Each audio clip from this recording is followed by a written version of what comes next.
Hi everybody, Lori here.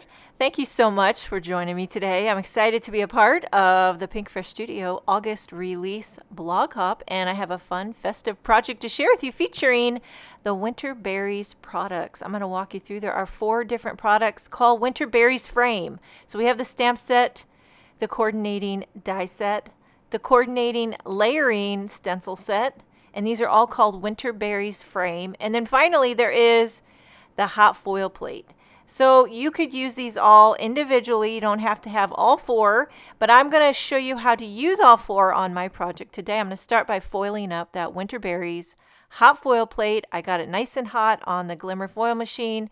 I'm using some Spellbinders gold foil, a little panel of Hammermill white cardstock, and I like to pull out the hot plate before I place down the foil and the cardstock. I found it give me a little less shifting on my foil, like a little less overfoiling. This one here happened to foil beautifully, and that always just makes my day. You know, when it foils so good and you're like, wow, I am a foiling master. And then the next time you try to foil and it turns out horrendous. Okay, since the foiling turned out so good, we're going to move on to the stenciling.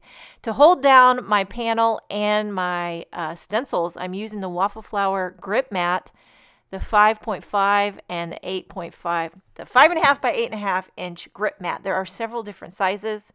I gravitate towards this particular size with stenciling. It's the perfect size to hold down your panel of cardstock, and it holds down your stencils, so you don't have to use any adhesive.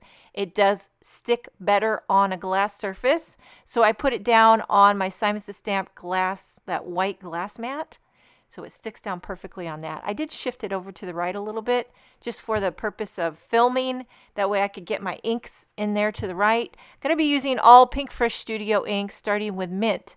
Now one thing I am doing here is the first stencil is just all the leaves in the Winterberry scene or whatever, frame.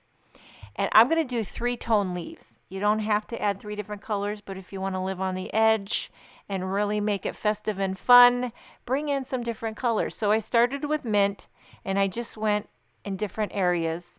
And then I'm coming in with Summer Shower, which is an unlikely color for leaves, but it looks great with that mint. I kind of overlap the two in certain areas, and you get that mixture of Summer Shower and Mint. And I do go a little heavier handed in certain parts. It gives you that gradient love on that blue tone. It's kind of a non-traditional Christmas color scheme, but since we're still in August, I'm easing my way into the Christmas spirit. But a lot of times I do love to do non-traditional colors, sometimes on Christmas projects. And then of course there'll always be the ones where I do just the real red and green, keep it very traditional. This one here is a little more subtle. It's got the August Christmas vibe. So now stencil 2, there are 2 different stencils to color in the berries. So you can add, like on this particular stencil, if you wanted to give a wash of a light red and then lay down the second stencil and do a bunch of wash of a dark red. So you just get 2 different tones of berries. I'm starting with passion fruit. It's a great middle tone red, but I'm going to mix in, like I did with the leaves, making them 3 different. I'm going to make 2-tone berries because why not? And I'm bringing an apricot. Again, unexpected color for a berry, but when you mix the 2, the apricot and the passion fruit, especially when they overlap, you get this orangey red, kind of an underripe berry feel that I love. I love the mixture of orange and red together. So that's 1 layer of berries. And then when you peel this off and you lay down the 3rd and final stencil, there's only 3 stencils in the Winterberry layering stencil set. Now you get the other berries. And another thing you could do if you didn't want to color in the berries, you could add like the, what do you call it? What do they call it? Like the pearls or the dots or the crystals or all the little enamel dots and the crystals and the doodads and things. You could glue those onto the berries. That would be fun. I was tempted to do a few here and there, but I didn't. But that would be an idea. There are a lot of berries in the stamp set. You might not want to glue embellishments on every single berry, but it was a thought. Now this one I did raspberry bliss and sparkling rose for some pink berries. And then I pull up that grip mat and the cardstock comes off very easily with not too much warping. I am going to use the coordinating die to cut out this entire Winterberry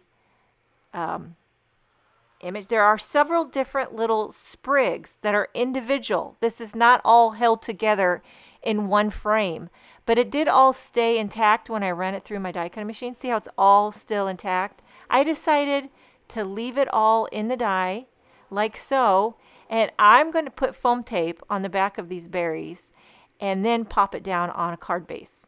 Instead of taking everything out and not remembering how it should all fit together. Of course, you could rearrange all these little sprigs and make your own little arrangement. You don't have to keep it like a frame, but I wanted to keep it in this exact layout. I loved how it looked, so I did like a lot of little slivers of foam tape. You know what I say?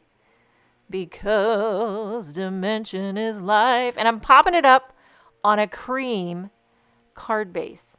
So now I'm using that Pinkfresh Studio little wand doodad to help pop this out of the die. And there you have it. Now you know it's in the exact like layout that it was meant to be, but you could do a lot of different variations with the layout. This is just one option. Now for the sentiment, I'm going to be using the new Holly Jolly foil and die set.